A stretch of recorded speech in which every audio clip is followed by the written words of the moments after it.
Salut, c'est Rosalis. Aujourd'hui, je vous montre par quoi remplacer la viande pour trouver des protéines. Allons-y. Alors en vérité, c'est super facile. Des protéines, il y en a absolument partout. Mais je vais vous montrer mes aliments préférés. À commencer par le haricot rouge. C'est vraiment mon aliment favori. C'est super bon, ça a un léger petit goût sucré. Il n'y en a pas tellement dans la cuisine française, mais il y en a beaucoup dans la cuisine mexicaine par exemple, et bien sûr dans la cuisine japonaise. Et au Japon, c'est utilisé à foison dans les plats principaux, mais aussi dans les desserts, dans les meilleurs wagashi. Et sur ma chaîne, je vous ai proposé une vidéo de recette de burger au haricot rouge. Super facile à faire et super bonne. Si vous voulez une alternative à la viande rouge par exemple, c'est vraiment super top. Ensuite, les pois chiches. Alors comme le haricot rouge, vous pouvez le prendre sec ou en bocal. Il n'y a vraiment rien de plus simple. On ouvre, on le parsème sur une salade ou alors on peut le mixer pour en faire un houmous. Il y a une vidéo de recette. C'est super trop bon quoi. C'est moelleux, c'est un petit goût un peu biscuit apéritif. Voilà, ça rappelle un petit peu le soleil, la Méditerranée. Et vous pouvez le trouver sous différentes formes, par exemple sous forme de pâte. C'est hyper pratique. Franchement, si vous vous dites, oh là là, cuisiner végétal, oh, c'est trop chiant, ça prend des heures, ou il faut acheter des légumes frais et tout. Il n'y a rien de plus simple que de faire bouillir des pâtes. Et en plus, là, c'est prêt en 4 minutes à peine. Donc j'aime bien ces pâtes-là, elles sont véganes, et c'est 100% pois chiches. Il n'y a pas genre 90% de blé, 1% de pois chiches, ou un truc comme ça. C'est vraiment que du pois chiche, mais à l'état de torsade. Et c'est délicieux, vous ajoutez une petite sauce, c'est hyper trop bon. Et alors, pour continuer sur les légumineuses, et encore d'autres pâtes, par exemple des pâtes de lentilles. Alors normalement j'ai des lentilles, des vraies, mais bon là il se trouve que chez moi j'en ai plus, j'ai tout consommé. Donc des lentilles vertes, mais aussi des lentilles corail, d'autres types de pâtes aussi. C'est hyper pratique, c'est super bon. Et puis je veux dire c'est colorful. Alors autant j'en conviens, les pâtes de lentilles vertes, peut-être que pour vous ça fait c'est quoi, c'est de l'encre de sèche. Mais là c'est orange carotte, c'est hyper appétissant quoi. Et là encore 100% lentilles. Ensuite le grand classique, si on vous dit protéines végétales, vous dites soja. Et notamment le tofu. Alors bien sûr, faites attention à prendre du soja non OGM, si possible non génétiquement modifié des États-Unis, Monsanto. Donc par exemple, il y a de la production bio, locale, française. Le soja sous toutes ses formes est une excellente source de protéines. Le soja frais, le tofu, le seitan, le natto, le tempeh. Donc là vous vous dites, ah ouais, c'est de la cuisine asiatique, c'est de la cuisine japonaise ou c'est de la cuisine diététicien, végétal, au secours. Mais non, vous pouvez aussi trouver du tofu lacto-fermenté. Autrement dit, c'est comme du fromage. Par exemple là je l'ai pris saveur pesto, mais c'est trop bon quoi, vous voyez, avec des tomates en apéritif, en cocktail, hyper simple à utiliser, ça a tout à fait le goût du fromage, c'est rempli de bonnes protéines là. Après vous allez me dire, waouh, où est-ce qu'ils trouvent des produits véganes et tout, faut aller dans des magasins bio, il n'y en a pas autour de chez moi, ou alors c'est un truc illuminé. Pas du tout, chacun à son échelle, on peut faire quelque chose, parce que même en grande surface, en supermarché, il y a des alternatives. Donc par exemple, il y a du yaourt soja, c'est super bon, moi j'utilise ça même en cuisine, par exemple en salade, mais il y en a aussi en tant que dessert au chocolat, à la vanille, super bon.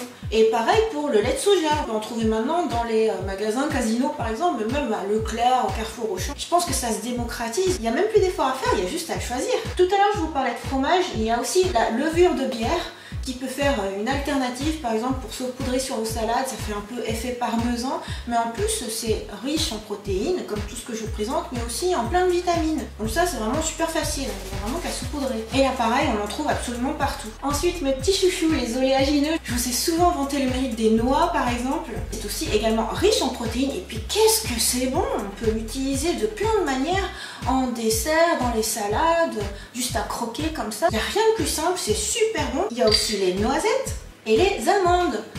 Au passage, je vous parlais de lait de soja tout à l'heure, mais vous pouvez aussi utiliser du lait d'amande. Et les amandes, on les trouve aussi sous forme de purée d'amande. C'est hyper pratique, notamment dans la pâtisserie, ça remplace le beurre. À la place du Nutella, vous mettez ça, c'est hyper bon. Mais c'est pas tout, parce qu'il y a aussi la purée de cacahuètes. Alors avec la purée de cacahuètes, je vais commencer à vous parler de chiffres parce que je vous dis il y a ça, mais concrètement, la purée de cacahuètes, par exemple, ça contient pour 100 grammes, 26 grammes de protéines. C'est juste énorme. Rendez-vous compte que par exemple, une côte de bœuf contient 23 grammes. J'ai dit 26 grammes, la côte de bœuf, 23 grammes.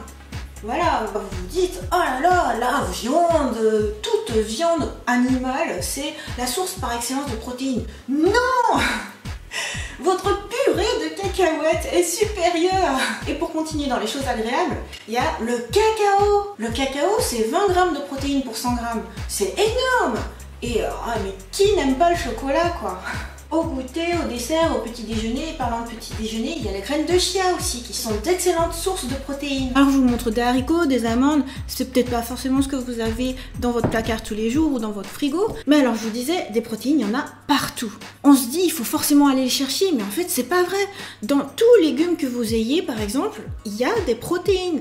Les céréales aussi s'en sortent très bien en termes de protéines. Par exemple, l'avoine a 17 grammes de protéines pour 100 grammes. C'est énorme. En plus, c'est riche en fibres. Je vous renvoie à toutes mes recettes de cookies au flocon d'avoine. Mais aussi des céréales riches en protéines. Il y a le millet et le quinoa.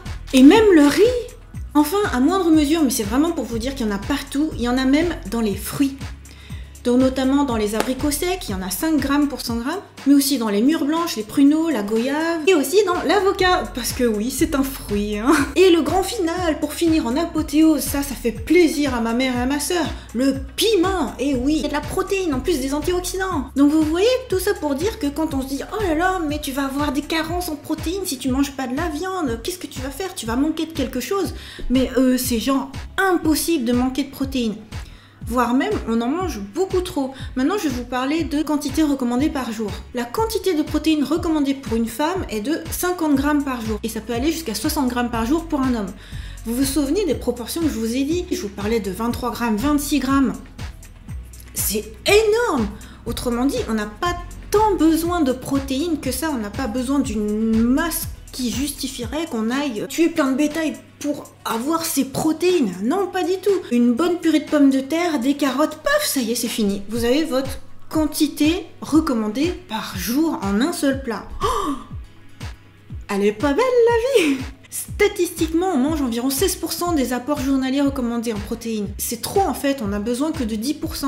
Donc ce que je veux dire, c'est que c'est facile. Il n'y a pas besoin de chercher à tout prix. Oh, il faut que je calcule, il faut que j'ai absolument cette dose de protéines et tout ça dans chaque plat, chaque jour et tout. Ah, non, non, pas du tout. En fait, mangez tranquillement vos légumes, mangez tranquillement ce qui vous plaît. Et en fait, la nature vous apporte naturellement ce dont vous avez besoin. Et voilà, je voulais vous faire une petite vidéo pour vous montrer qu'en termes de protéines, c'est vraiment simple. Si jamais vous avez peur de réduire votre quantité de viande juste parce que vous allez manquer de protéines, j'ai envie de dire juste, donnez-vous une chance. Vous allez y arriver. Qu'il s'agisse de réduire votre quantité de viande rouge ou réduire votre quantité de viande tout court ou réduire votre apport en protéines animales ou encore mieux manger vraiment végétal, passer au végétarisme ou au végétalisme, tout ça c'est possible. À votre échelle, dans la mesure du possible, vous pouvez changer les choses. Alors que ce soit pour votre santé, pour la santé de vos proches, pour les animaux ou pour l'environnement, pour la planète. Si vous voulez faire un petit geste, un tout petit quelque chose et que vous avez peur de pas y arriver, pas y arriver parce que ça paraît trop dur, voilà, je vous dis juste, c'est super simple. Allez-y, foncez! Et voilà pour cette vidéo, j'espère que ça vous a plu. Bye bye!